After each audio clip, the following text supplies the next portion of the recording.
법무부 장관이 최근 발의된 생활동반자법에 대해 동성혼 제도를 법제화하는 내용을 포함하고 있다면서 단순하게 1인 가구 등에 대한 복지 차원이 아니라 대한민국의 전통적 혼인 개념을 흔들 수 있는 내용이라며 여기에 대해 국민적 합의가 이루어진 바가 없다고 생각하며 사회적 합의가 필요하다고 밝혔습니다.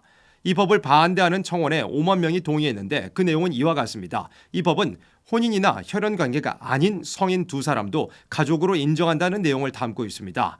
생활동반자 관계가 이성 간에만 성립한다고 규정하지 않고 있기에 비혼 동거뿐만 아니라 동성 간의 결합도 합법화하게 됩니다. 생활동반자가 되면 혼인에 준하는 법적 권리를 얻게 됩니다. 생활동반자 제도를 도입한 서구에서는 공통적으로 혼인율 급감, 혼외 출산 비율 급증 현상을 겪고 있습니다. 동거관계는 평균 18개월 정도밖에 지속되지 않고 혼외 출생자는 혼인 중 출생자보다 육체적, 정신적 학대, 우울증, 학교 중퇴를 경험할 가능성이 4배나 높고 생식세포 기증에 의해 출생한 자녀들은 생물학적 부 또는 모와 단절된 삶을 살게 됩니다. 1인 가구, 한부모 가족, 입양 가족 등에 대해서는 이미 법적 보호가 충분한 상태로 사실상 생활동반자법은 가족의 혜택이 아닌 동성 커플에게 여러 사회적 혜택을 주는데 입법 목적이 있다고 볼 수 있습니다. 이런 법에 대해서 법무부 장관이 사회적 합의가 필요하다는 입장을 밝힌 것인데 이에 페미니즘,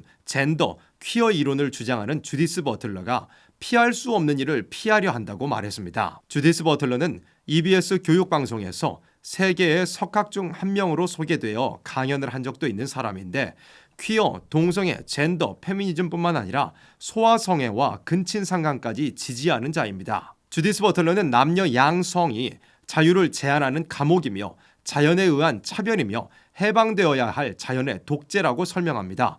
고정된 성별인 남자와 여자라는 것은 존재하지 않으며 환상일 뿐이고 너무 자주 반복되어서 우리가 믿게 되어버린 것에 불과하다고 주장합니다.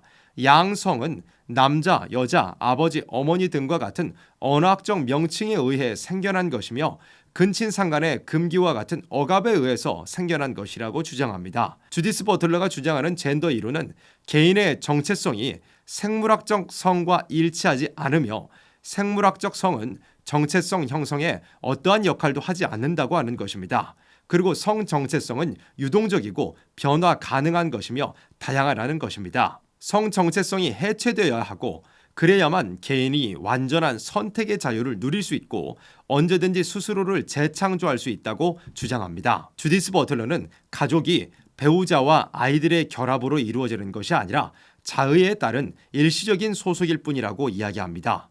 아이들은 남성과 여성의 관계를 통해 임신되는 것이 아니라 설계 또는 디자인되는 존재이며 난자기증, 대리모, 인공자궁, 유전자 조작 등 인공적인 기술의 도움으로 재생산된다는 것입니다. 이런 이론을 따라 우리나라에서도 여성 동성애자가 벨기에에서 정자를 기증받아 임신하는 일도 있었습니다. 주디스 버틀러는 이 동성 부부를 축하하면서 성별이나 결혼 제도와 관계없이 재생산하고 양육할 수 있어야 한다고 이야기했습니다. 주디스 버틀러는 부모 자식 간의 근친상간이 성폭력이 아닌 경우도 존재한다며 소아성애와 근친상간을 모두 지지하는 해괴한 주장을 하는 자입니다. 이런 주디스 버틀러가 가지고 있는 해괴망측한 사상의 근원은 공산주의입니다. 공산주의자 비렐름 라이는 자본주의 사회가 성적인 욕망을 억압하는 사회이고 이것이 문제의 근원이라고 주장합니다.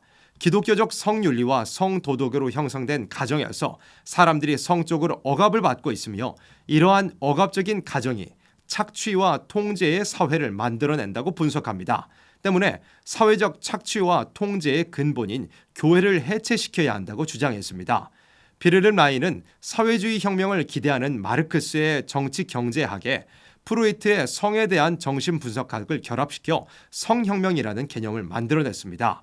성혁명은 간단하게 요약하면 모든 성적인 금기를 해체하라는 것입니다. 어떠한 성적 금기도 없는 성유토피아를 추구하는 것입니다. 정치, 경제적 공산폭동은 일어나기 어려웠지만 성혁명은 성공적이었습니다.